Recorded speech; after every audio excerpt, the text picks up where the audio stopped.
मित्रों, हम सबके मन में एक सवाल ज़रूर आता है कि मांस मछली खाना सही है या गलत। हम में से बहुत सारे लोग हैं जो ये कहते हैं कि मांस मछली खाना बिल्कुल गलत है, जबकि वहीं इसके उलट कुछ लोग ऐसा भी मानते हैं कि मांस मछली खाना बिल्कुल सही है। आखिर भगवान बुद्ध ने ये बात क्यों कही कि मांस मछली खाना बिल्कुल सही है? आज हम इसके बारे में जानेंगे। दोस्तों, बात उस समय की है जब भगवान बुद्ध अपनी युवावस्था में थे। उस समय वे ज्ञान की प्राप्ति के लिए निरंतर प्रयत्न कर रहे थे। वे जंगलों में घूमते और ध्यान साधना करते थे। उसी समय पास के एक गांव में लगभग 10 लोग ऐसे थे जो अपने सांसारिक मोह माया से तंग आ चुके थे। उन्हें मांस मछली खाना बिल्कुल पसंद नहीं था, तो उन्होंने निश्चय किया कि अब वे इस मांस मछली खाने वाली दुनिया के साथ नहीं रहेंगे।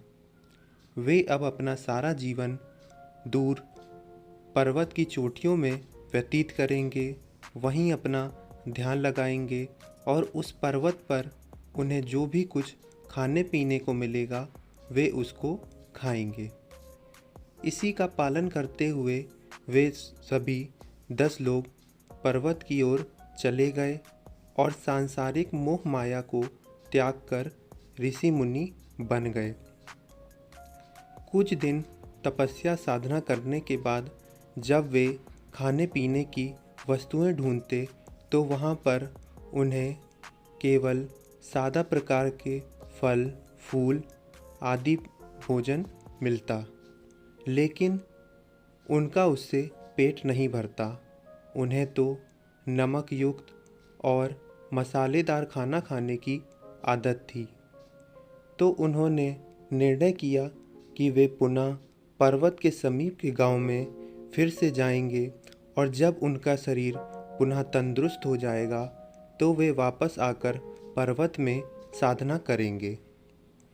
जब वे पास के गांव में पहुँचे तो गांव वाले उन 10 ऋषि मुनियों को देखकर बहुत प्रसन्न हुए। उन्होंने उनका बहुत आदर सत्कार किया, उन्हें अच्छा खाना दिया और उनसे बहुत सारे उपदेश भी सुने। लेकिन ऋषि मुनियों ने ये ठान लिया था कि वे मांस मच्छी खाने वालों को इस बेकार चीज़ से दूर करेंगे। इसलिए उन्होंने उन सबको भी मांस मछली ना खाने का आग्रह किया। कुछ समय वहाँ व्यतीत करने के बाद वे ऋषि मुनि पुनः पर्वत की ओर चले गए। इसी प्रकार हर साल वे यही काम करते। जब उनका शरीर कमज़ोर होने लगता तो वे निकट के गांव में आ जाते और अच्छा खाना खाते, सादा भोजन करते और लोगों को मांस मछली ना खाने का उपदेश देते।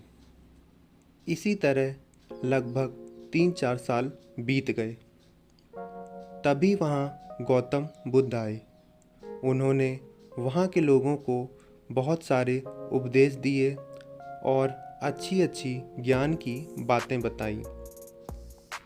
जब गौतम बुद्ध वहाँ से चले गए तभी कुछ समय पश्चात वे ऋषि मुनि हर प्रकार की भांति उस साल भी उस गांव पहुँचे। उन्होंने देखा कि इस बार गांव के लोग उनका वो आदर सत्कार नहीं कर रहे हैं जो पहले किया करते थे। उन्होंने इसका कारण जानने की कोशिश की। उन्होंने गांव के एक व्यक्ति को बुलाया। उस व्यक्ति ने बताया कि यहाँ गौतम बुद्ध आए थे। उन्होंने हम सबको बहुत अच्छे उपदेश दिए और हम सब पूरी तरह से बदल चुके हैं। उन ऋषि मुनियों को यकीन नहीं हुआ। इसके साथ साथ उसने यह भी बताया कि गौतम बुद्ध ने तो हमें मांस मछली ना खाने के लिए भी ऐसा कुछ नहीं कहा। उन्होंने तो कहा आप जो चाहें वो खा सकते हैं। तब तो इन ऋषि मुनियों को बिल्कुल भी इस बात का यकीन नहीं हुआ कि आखिर कैसे कोई ऐसा महान इंसान ये बात बोल सकता है। इसका पता करने के लिए वे ऋषि मुनि उसी गांव में रुके रहे। कुछ समय पश्चात गौतम बुद्ध पुनः उस गांव में आए। ऋषि मुनियों को यकीन नहीं हुआ। उनके मन में बहुत सारे प्रश्न उठने लगे कि आखिर गौतम बुद्ध ने ये बात क्यों कही। वे गौतम बुद्ध के पास गए और उनसे पूछा कि हे बुद्ध, आखिर आपने इन लोगों को मांस मछली खाने के लिए क्यों कहा। गौतम बुद्ध ने कहा कि मांस मछली ना खाने से कोई भी प्रकार की परेशानी नहीं होती, और अगर आप मांस मछली खाते हैं तो भी कोई दिक्कत नहीं है।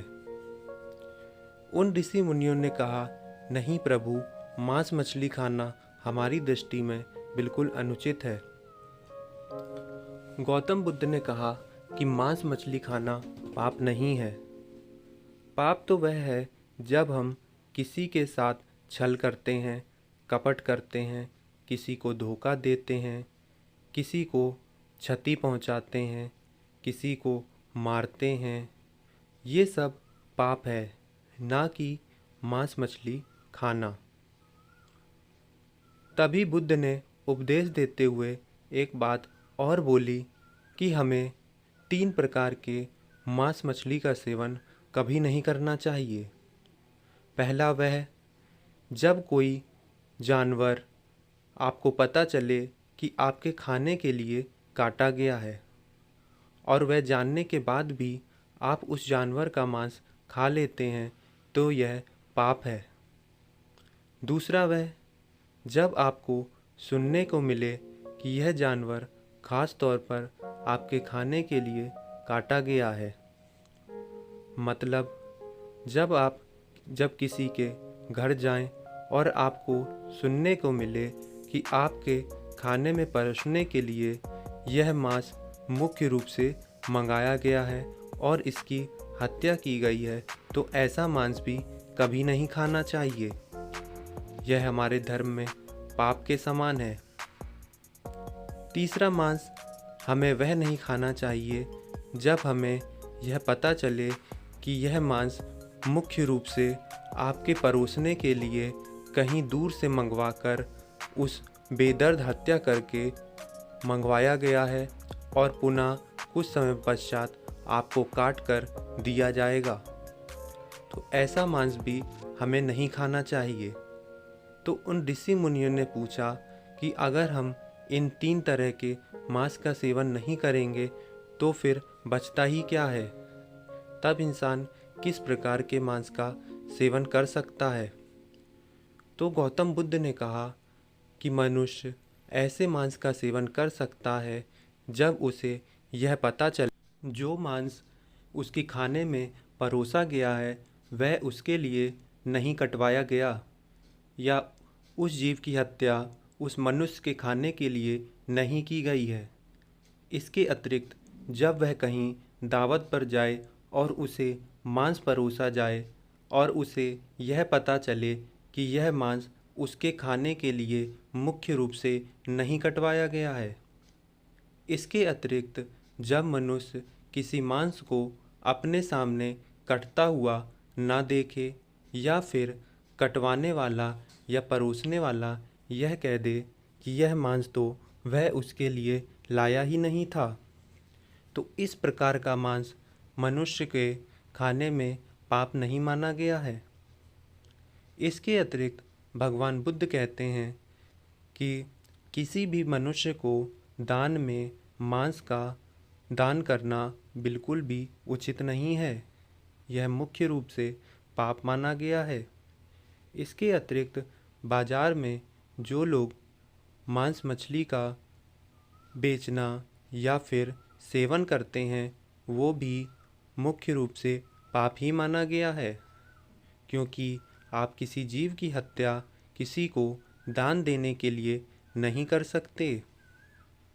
तो इसी प्रकार से भगवान बुद्ध ने मांस मछली खाने को सही और गलत भी ठहराया है। आशा करता हूँ आपको ये वीडियो पसंद आया होगा। धन्यवाद।